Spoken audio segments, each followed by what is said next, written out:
I'd like to welcome Elmar to join us.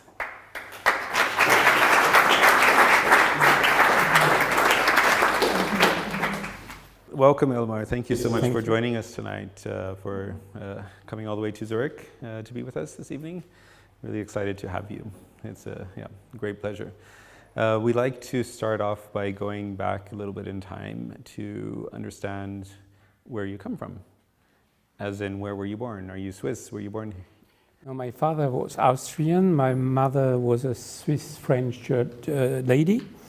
I born in La Chaux-de-Fonds in '54, so I will be 65 next week. 65 next week. So I'm in pension from next week. And I was educated in the Swiss-French part of Switzerland. I was a very bad student. I'm very dyslexic. And so I started to learn a watchmaker because I was not able to go to university. So I make a dual formation. After I make a watchmaker engineer, after plastic engineers. In '80, I co-invented the Swatch. In '86, I started the company Creaholic with today 65 people. Okay, well, and as a child, were you already tinkering? Were you already inventing? I was not inventing, I was a bad child. I was making a lot of bad things. I was fighting, I was stealing, I was not a good student. I take 11 years to make 9 years obligatory in school. So I was considered as the donkey of the class. And my father was saying to me, I will only be able to clean the streets. And so by 16, I started to be fascinated by technology. And what was nice, I decided I will never be able to write correctly. So I decided it's not important to write correctly, it's not important to be good at school. And I started to be fascinated by engineering. And so I developed my skills and I was able to become a watchmaker engineer. From your parents' side, was there anything that influenced the curiosity side of you? Because as an inventor, you have to be very curious. You have to. When did you sense that curiosity of wanting to develop new things, new ideas? I broke a leg. So with 14, I broke my leg by skiing. I was 6 months in the bed. Oh, wow. And I lose all my friends making bad things at the forest and fire and everything you can imagine. And I started to read and to be passionate. I had the chance, my father was a watchmaker, and so he was very open, and he helped me a lot. So I had a family who helped me probably to be open to the world. Yeah. I was in very strict competition with my sister.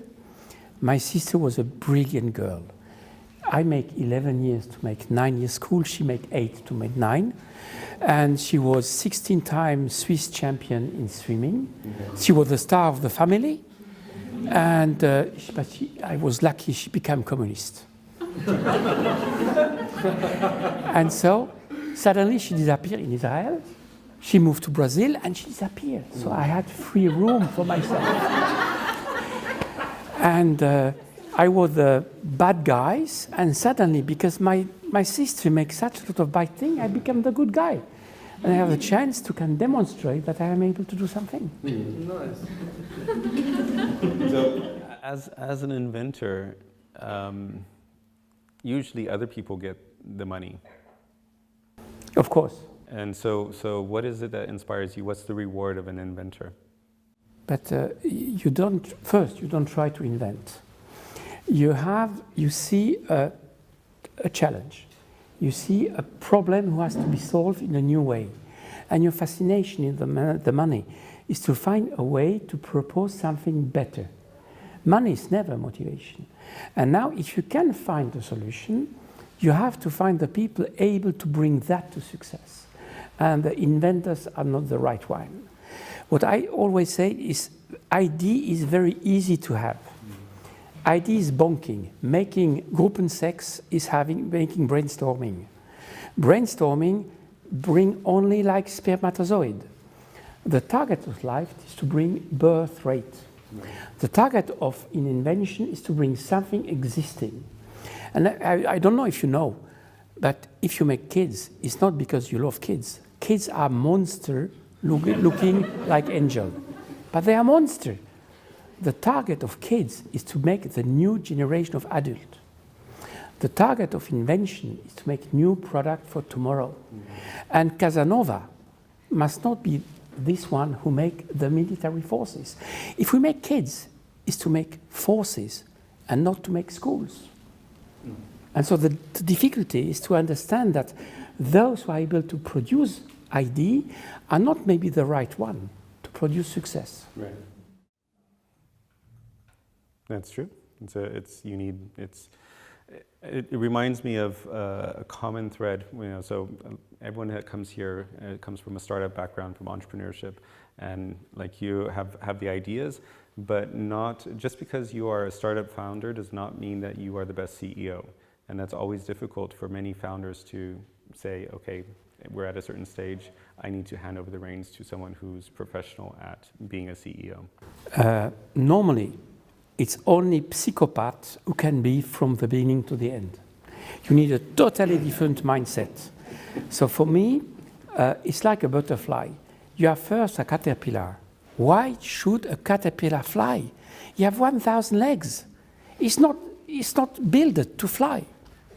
So caterpillar are ID. Now you need the chrysalide. The chrysalide you need support.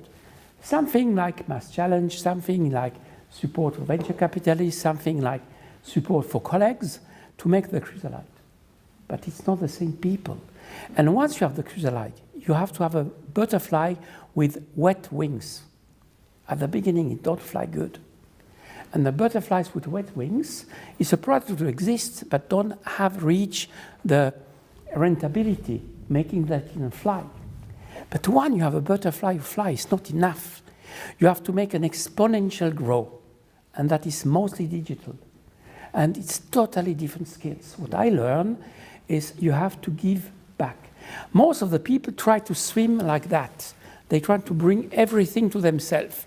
It's not the right way. You have to swim like that. You have to give. You have to find collaboration, and you have to find colleagues better than yourself to make the next step. And this is very difficult because you go over the ego, and the ego is yourself. How to give back, how to transmit, this is the key way to have success. Very true. There's something else, another thought I had, but no, I'm lost in your yeah. So we can speak about sex. Yeah. More interesting than fundraising for your startup, right? Fundraising. You know, mass challenge. They give 1 million. It for 10 people is nothing. 100,000 is peanuts. One person working 1 year full job costs 200,000. So money is a key issue, but money is not the target, it's only a tool. And to make a successful product, normally, you need something between 3 and 10 million. Don't go for the one price to the other one. Try really to make the best you can and to prove that you don't need money from outside. As long as you depend on money for venture capitalists or anyone, you will be killed. It will force you to come down to reality, and it will not allow you to be a butterfly. So the thought that I had that I remind you, you were saying about when you're looking for co-founders, for people to work with you, to look for people who are better than you. Yeah. Another key element that what I remembered when you mentioned that is we tend to look for people who are like us. But it's important to find people who are not like you, who are different than you, in order to be able to have a successful team.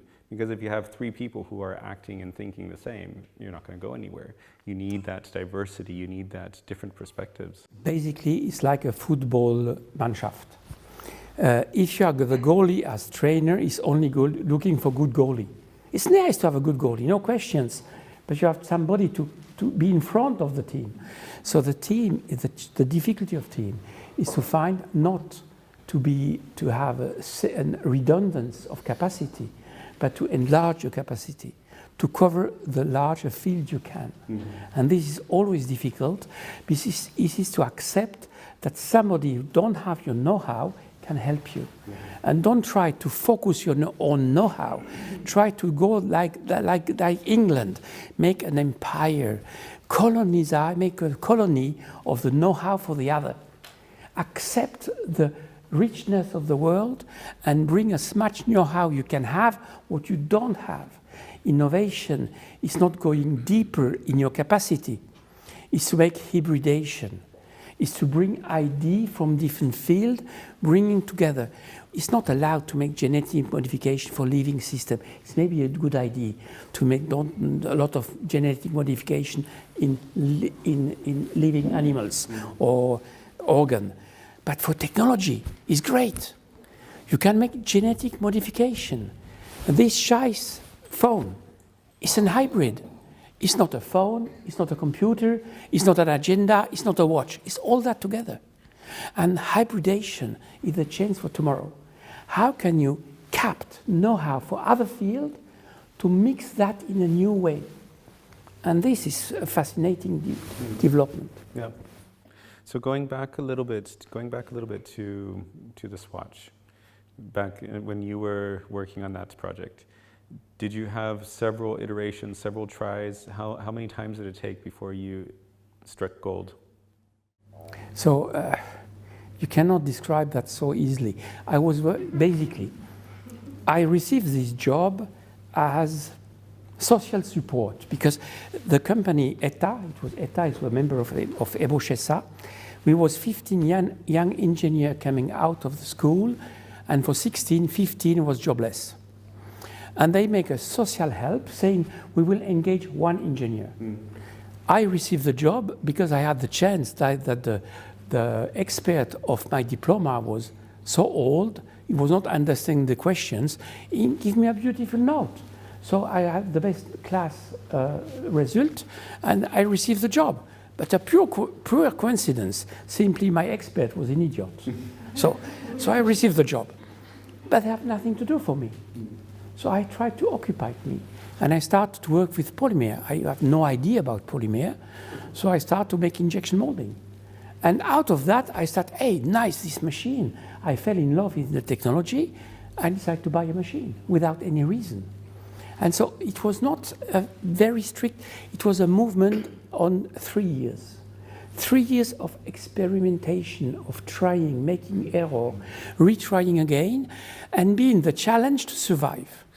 I had to prove in 1 hour to find a solution that my boss don't kick me out of the company. And so I received a phone at 11 o'clock. I should go to my boss at 1. And I should explain why I was willing to buy a machine for $500,000 in a company who was close of bankruptcy. And so it was difficult, so I jumped to my friend Jacques Müller, and we make a kid's drawing in 1 hour to explain the idea we had over 6 months. But like kids, and I have the chance to have a great, brilliant, intelligent boss who was Ernst Thomke, who saw the drawing and say, hey, nice, why not? And he gave us a chance. It was a pure coincidence. But it was very simple. I had to find a solution to lose my job. And sometimes the best way to be innovate is to survive.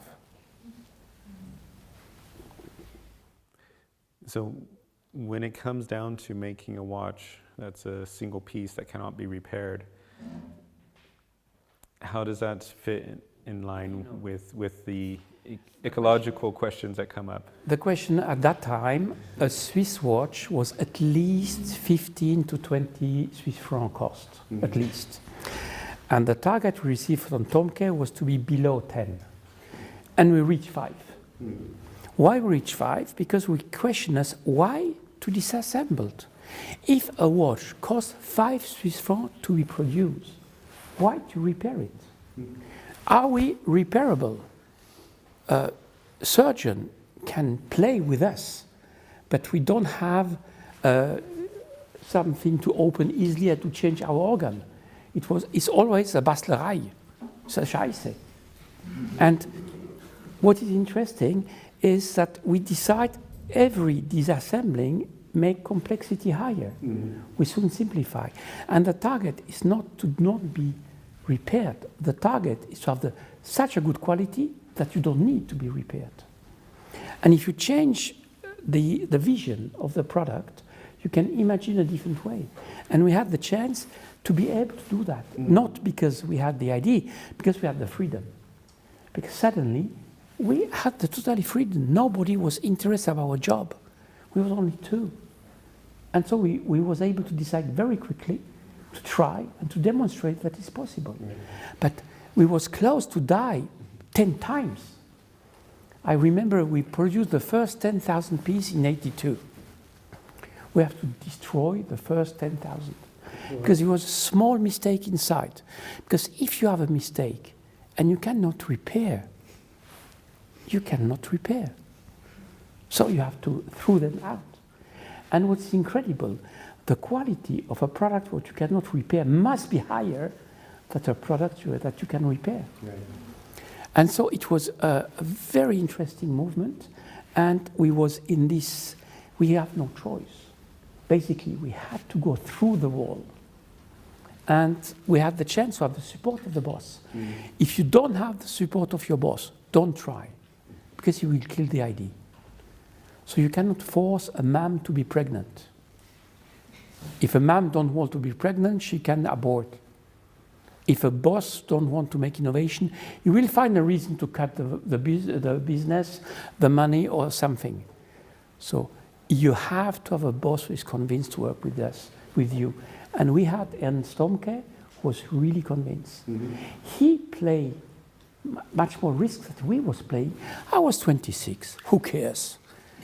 If it was a failure, I will find a new job. So for me, it was not dangerous. For my boss, it was dangerous. Right. So speaking of watches, what does time mean to you? Time. First, humanity was using time to make a position in the year, so the season was important. Time is, at the beginning, something like a religion. And time was astrology. We was looking to the sky to know the time it was. And in, I would say, Middle Age, time became much more religion in them that we was knowing to have the time to pray. The Christian, the Jew, and the Muslim was praying to precise time. The reason why you had time on church is to pray at the right time. In the Middle Age, time became physics. What is acceleration? What is speed? It's related to time. What is time? So the obsession of the physicists in the 16th, 17th century was, what is the definition of time? In the 20th century, time became organization. And that is the US who invent the modern watch. They claim that everyone should have a watch for $1. Why? Because we have to come to the right time to the work, we have to catch a train, so we need time. And time was related to agenda. And suddenly, classic music became the popular music. We had a week organization, a day organization, we had an agenda and time. And the revolution began by Nokia. Nokia claiming that connecting people is nice. That was a revolution. Today, young people, they have approximately an idea. They say, what are you doing tonight? Yeah, I'm in Zurich. Me too. Can we meet? Yes, we meet. And they meet. They phone, they make SMS, they chat, and they can find each other. At my time, it was impossible. We had to say, I will be in this area at that time. In that case, it was impossible to meet people. And so the new generation have the connection as key element. So watch are not anymore purely giving our time. They will connect it to the rest of the world. Of course, the next generation of watch will be connected watches. And the classical watch is, something beautiful for rich people to burn money for nothing. Are you wearing a Swatch right now? I'm wearing a Swatch, yes. Have you worn many Swatches? Oh, yeah. I like Swatches, but I try Apple Watch. I'm not very happy. They're not good enough today, but they will come. And what is nice, Swatch, the revolution of Swatch was not Swatch. It was fashion. We were selling watches, clothes, or fashion. Before, the watch was only sold by watchmaker. And today, smartwatches are sold by telecommunication system. You will have a contract with the Swisscom or with Apple, and you will receive your network line, you will have the phone, you will have the computer, and the watch in the same cluster. And you will not go by watchmaker. And this is a revolution. And that changed totally the business of this thing what we have on our wrist. Because the wrist makes sense. It's a metaphor.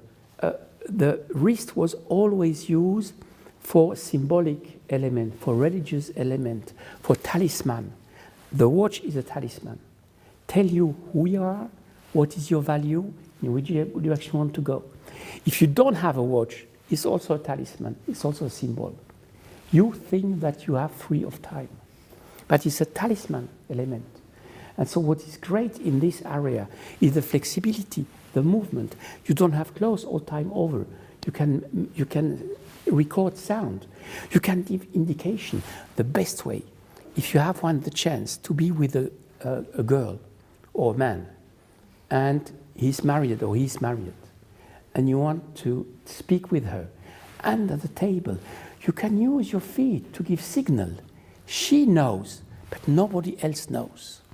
And what's nice with the watch wrist element, he can give you pulse, he can wake you, he can give you information that nobody else hears. And that is a fantastic way to communicate to you. Because our brain have not a lot of influence. We have the eyes, we have our ear, we can smell, but we can feel. And the wrist is extremely sensitive. Blind people can read with the finger. Imagine what you can receive as information to your brain. It's a new way of contacting your brain. And for me, it's a fascinating area. So besides the watch, has there been other things that you've invented? So, you know, I was making 180 patent family in my life, not alone, with my team and with the people working with me. It's in food industry, in car industry, in health industry, in water technology. For me, there are no limits. What is interesting is, what is your passion? And what I say before, passion in German is Leidenschaft. Leiden und schaffen. So you have to suffer.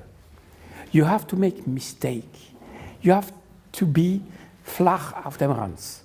And you have to wake up again. And you have to come back. And the Leidenschaft, this passion, is the key element to keep you motivated to go ahead. And so everything is interesting. I have no idea. What's one of them, a recent innovation that you were most surprised by? Around me, or what I did? In general, no, it's something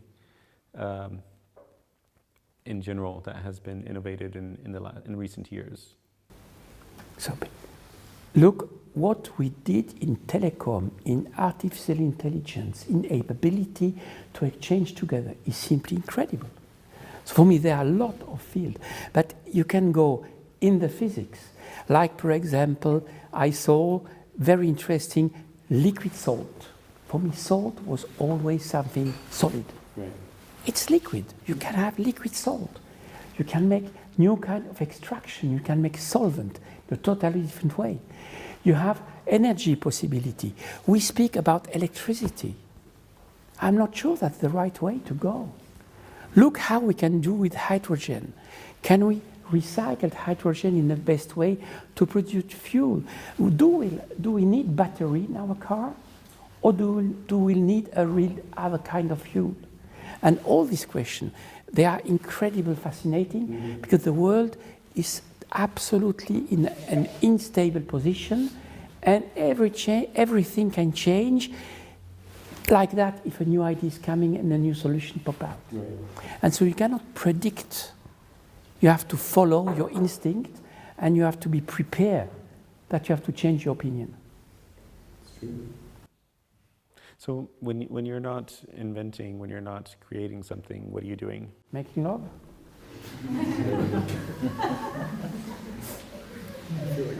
I have 6 kids,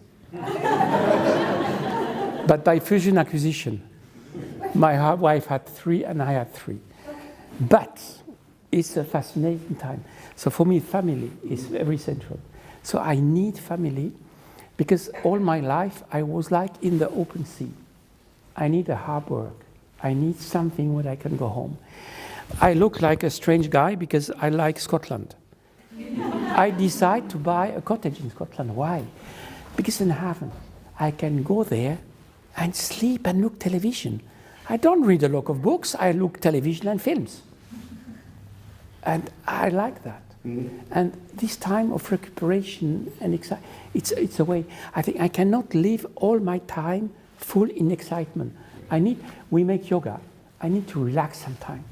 I need to change my point of view and to accept that I have to move in another direction. And if you never stop to move, you cannot change direction. If someone in the audience has a question, just raise your hand and we'll take some questions as well. How do you keep focus on your idea? I don't keep focus. No. The big problem is don't keep focus because the target is always wrong. Now, if you don't shoot, you don't reach the target. But if you shoot, you are not reaching this target, but another one. So what is interesting by shooting is first make the effort to try. And after, look where you are coming. I was a very bad military guy. I had to shoot on like Swiss military, and I was always shooting on the wrong target. They give me no point. It's not correct. I had point, but on another target. And so the problem is to be too focused, you lose the opportunity to give you opportunity to change. And so you have to be in movement, but not focused.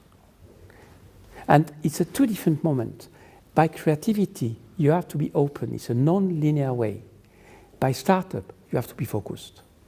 The big difference, a startup has to bring a product on the market.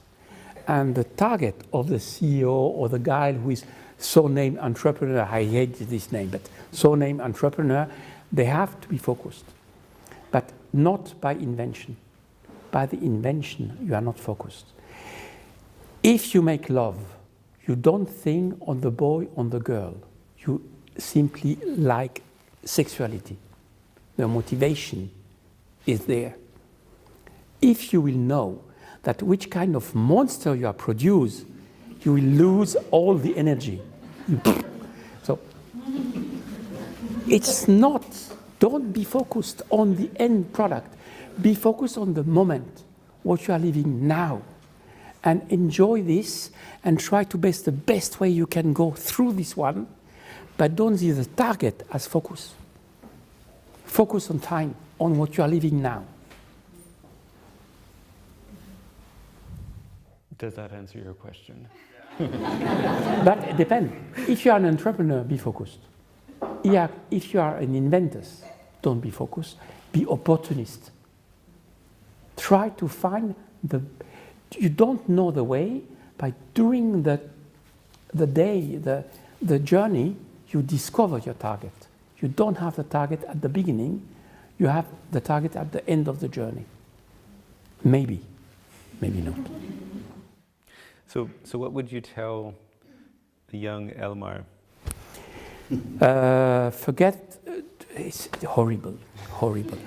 No, my kids, I was saying to my kids, be careful. You think you are young, you are not young. Making a project will eat 3 to 10 years of your life. In the best chance, you have 10 times the choice to make something in your life. Normally, you have 5 times the choice. Don't shoot in a direction. Choose something which you are deeply convinced.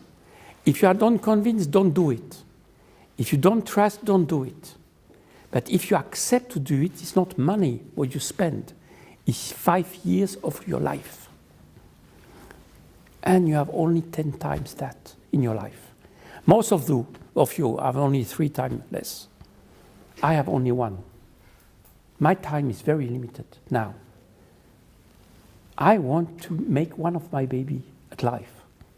Now I'm in this very strange domain between target and open world. But I know that I had a huge chance in my life to be such a lot of involved in a lot of projects, but myself, I make only 5 or 10 times this in my life. My kids, they have the feeling they can do everything. They are coming every day with a new idea is bullshit.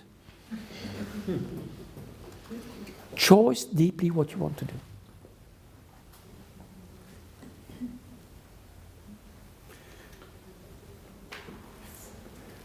There's a lot of philosophy in the words that you present, and I'm wondering if it would not be a technical idea that you would work on, if there would be something that you would want to invent that helps society, what would that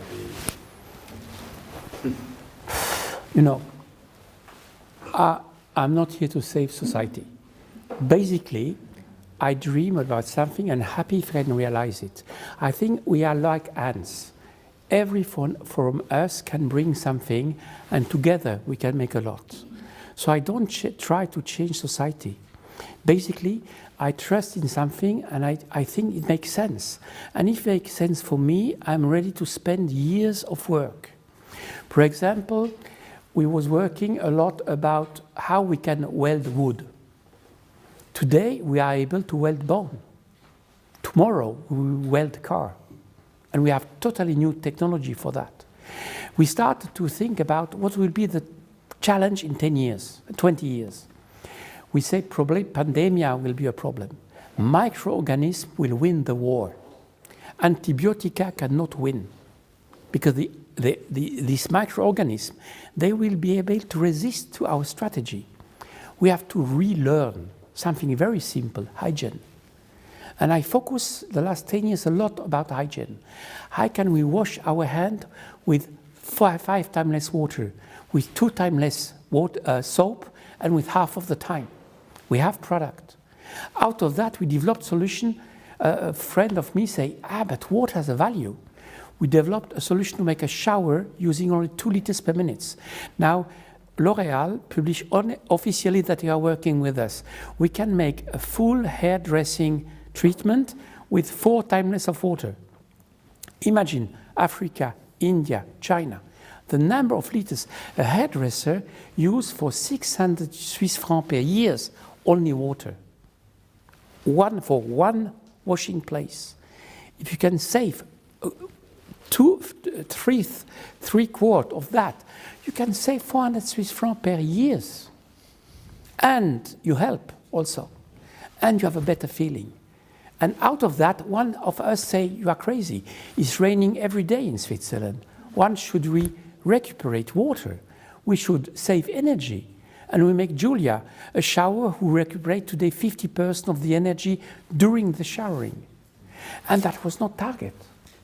We tried to work against microorganisms.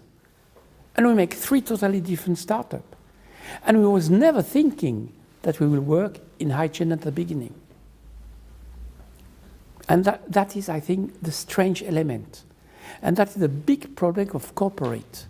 Corporate, they want to know the target before you shoot. We claim that you must first shoot and see where the target later. Thank you, yeah. So besides swatches and inventing and making love, what other business ventures have you had? The highest business venture was the kids. They are very expensive. They are eating a lot, and they are producing trouble. And I think I hope you will have kids in your life because that helps you to keep young. Kids is the best way to be confronted to the non-logic. Mostly girls. Girls are the most non-logic element in their life. But it's incredible. So I think I was not choosing. I was simply in the bath. I have to swim. And the chance of life is you are confronted in a lot of opportunity and we don't use the opportunity we have because we shame or we are afraid and we don't try. What I want to propose, you make kids and enjoy life and try. Have you been involved in building your own team, in hiring people? I was starting alone, the company Cryolic, in '86. I first was dreaming I can survive, and I was not able to survive. So I was teaching at university to can survive. And some of my students forced me to engage them. I said, "You're crazy, I cannot survive alone. How can you work with me?" And I accept the deal, and we have trying to work. And Marcel Schliemann was my first partner. He was my student at school. And we developed together the team slowly. I decided probably I cannot manage more than 5 people. I never was able to manage more than 5. But these 5 start to manage 5 others. And they start to manage more.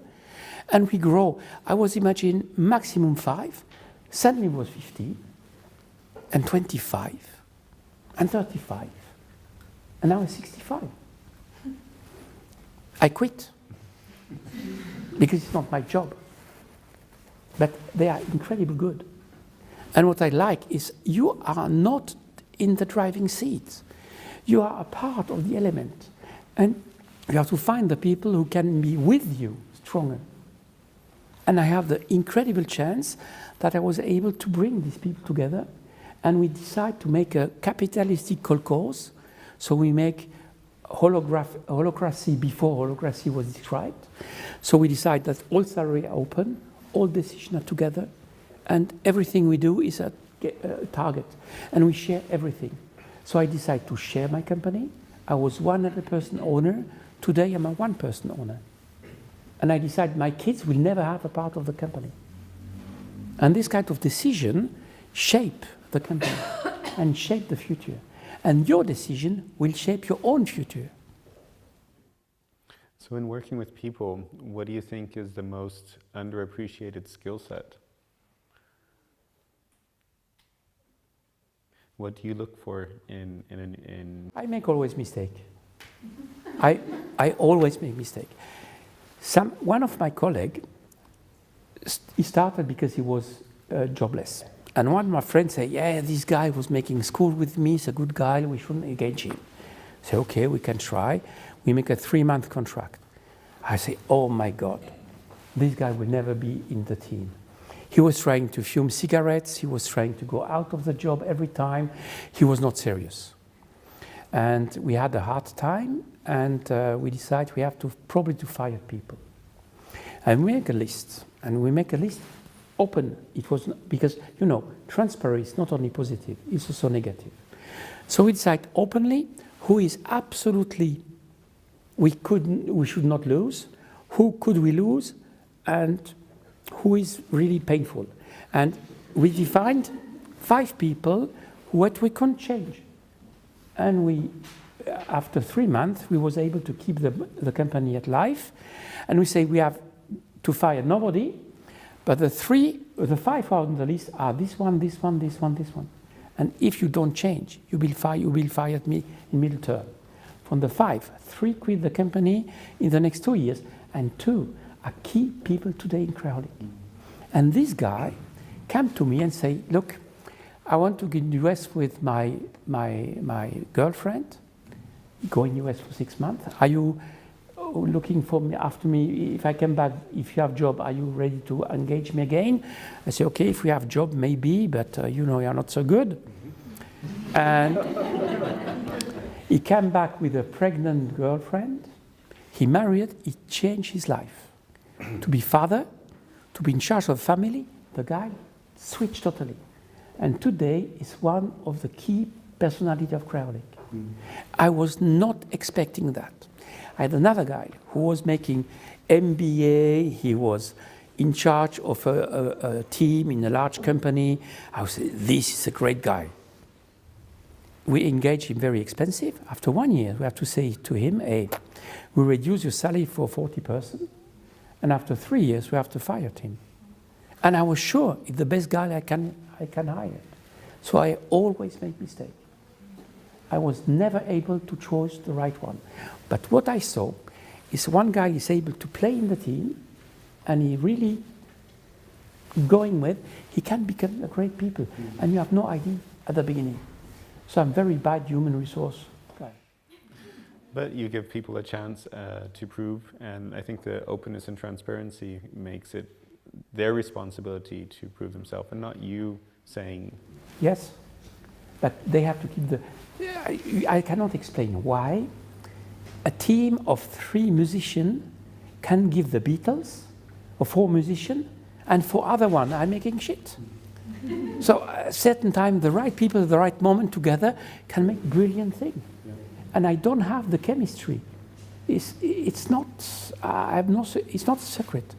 You have to bring the people in the will and the motivation to go ahead and to give them the opportunity to prove that they're able to. But to bring under stress, because the human is a reverse lemon. If you have a lemon, as more as you squeeze a lemon, as less juice you receive. A human, as more as you squeeze it, as more liquid is coming out. What is surprising, stress is a key element in success. Happy people are not so creative.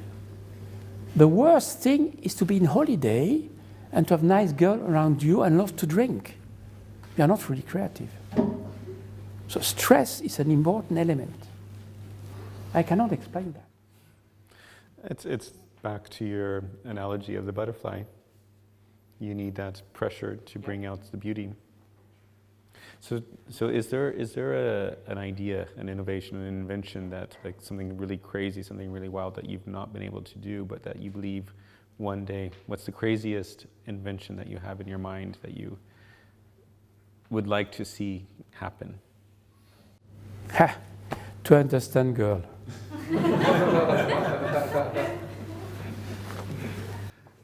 I'm there with you on that one. Any other questions from you guys? Yes, Ian.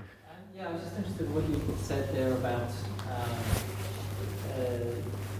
basically you have that stress to be creative. And what do you think of the theory that a lot of good ideas come when you're off doing something else? Now you need to de-stress to be able to use your stress. Yeah. So for example, if you have no reason to find something, the probability to find something is very low. Now, if you only are focused on success, you will not have success. So we make some yoga exercise. You have to relax your brain to produce that the idea deep in you can pop out. Because your logic brain blocks your own idea. And you are the best enemy of yourself. Because you judge yourself systematically. And you kill your own idea systematically. So now you have to have time to be in stress, to find the solution, and you have to have relaxing time, which you can give the opportunity to accept something what your logic will not accept. Because most of the ideas are deep in you. It may be the female part, this element who knows, but you don't accept because it's not logic. And logic don't bring new idea. But without logic, you cannot not only bring success. So you need skills, you need ability, so know-how, but the attitude makes the difference. And what we are looking is for an aptitude. Aptitude you can learn, you can train, but attitude you have to find out. And it's the mix of both, and that is non-linear. It's going for logic to accepting your other way, to re-go to logic, to the CK theory, what is in my book, is know-how is K, and C is concept. And to go for concept to reality, back to concept, back to reality, accepting to change your concept, and accepting to discover new know-how. What's the name of your book? Innovation Factory. In German, English, and French. You have no excuse. So, in the past, how have you dealt with failure? I had always to fail. I tell you, I need 11 years to make 9 years school. Can you imagine? To be twice repeating class, to be always with young kids, that all the city look to you like the donkey of the class. You have to go over. And the best way is to ignore the meaning of the other and to try to find your pleasure. And so my only way was basically what do I like? What do I mean? And I can go over failure because I'm not masochist. Because I don't try to make more pain where I have pain. I try to avoid pain and to find another way. I have a question. Yes. It's more related to the invention of Swatch. Like you said that you were given by your boss like at 11 a.m. and then you had to convince by like 2 hours about the idea. Like how is you and I read that you just went away straight to your colleague Mr. Mueller and then you both came up with the idea like I was not knowing that I was inventing something. I was simply saving my ass. Nothing more. And it's only later that you know that was inventing. Invention is not a target. You try simply to go the best way you feel. Maybe it's invention, maybe not. If you make ski and you have beautiful snow, you have the feeling nobody was going in the slope before you. Maybe you are not the first one, but you have this feeling to be the first. And the beauty of innovation is you have this feeling of freedom, this feeling of pleasure, and discovering a way what you was not knowing before.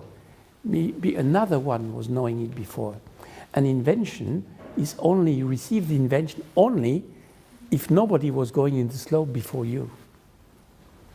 Now the pleasure is exactly the same if you have the first one or the second one. So now you must not try to be the first. You must try to enjoy your journey. And maybe it's an invention, maybe not. Who cares? Yes. I'm not going to ask you about sex. I'm going to ask you about, what do you think about the education system in Switzerland? Does it produce people who are creative, innovative? I mean, obviously you're a failed success story. Yeah, education. No, education basically tries to bring you in a certain logic. But you have to discover skills. The contradiction of life is that know-how kills innovation. But without know-how, you can do nothing. And so you have to go through the know-how, like, for example, if you make music, you have to learn first an instrument. And by learning to play an instrument, you kill your creativity. Because you play Mozart and you play all these incredible giants of the music. And now you have to accept that you make your own music. So once you have a virtuose, you can start to create. If you have no virtuosity, if you cannot play an instrument, how can you write a new music? So the contradiction is that, of course, you need education to learn skills, and after that you must forget that you have skills to discover a new way to express yourself. But without know-how, you cannot express yourself. And that is a contradiction. For example, university, they are here to give know-how to the people, to make the new generation of know-how. Education in university is to learn something better. And now the same university should make innovation. It's a contradiction. But young people, they have the chance to be in this unstable form, and you have the value of university is not the institution, it's the student. The student who can propose something different. But university is here to give order, structure, and not to make innovation. But the student, they will make innovation. So that is a contradiction of system. I don't have a solution. I I hate school. Me too. But at the end, I made 20 years. My ass was sitting on bank to learn something.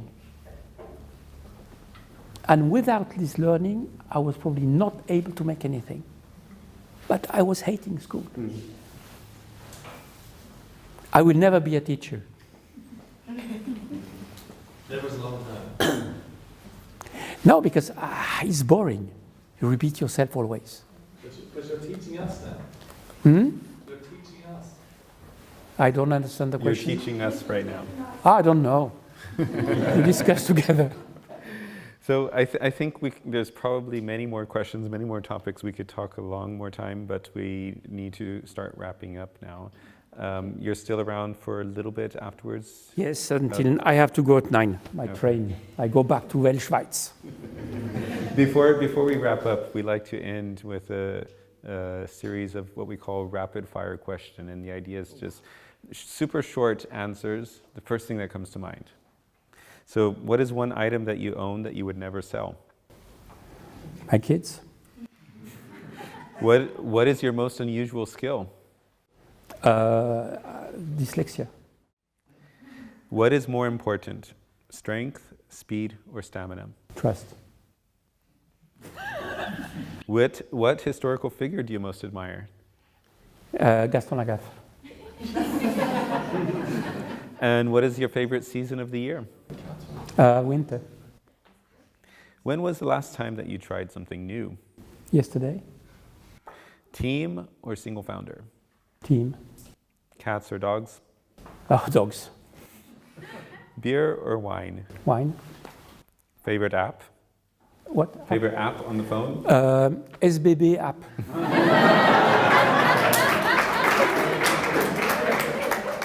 What's one thing on your bucket list? Bucket list, what is that? Something you want to do still in your life? Hi, So, I don't know, I enjoy Many my things. life. If you could have the attribute of an animal, what animal would you choose? Dog. Thank you very much.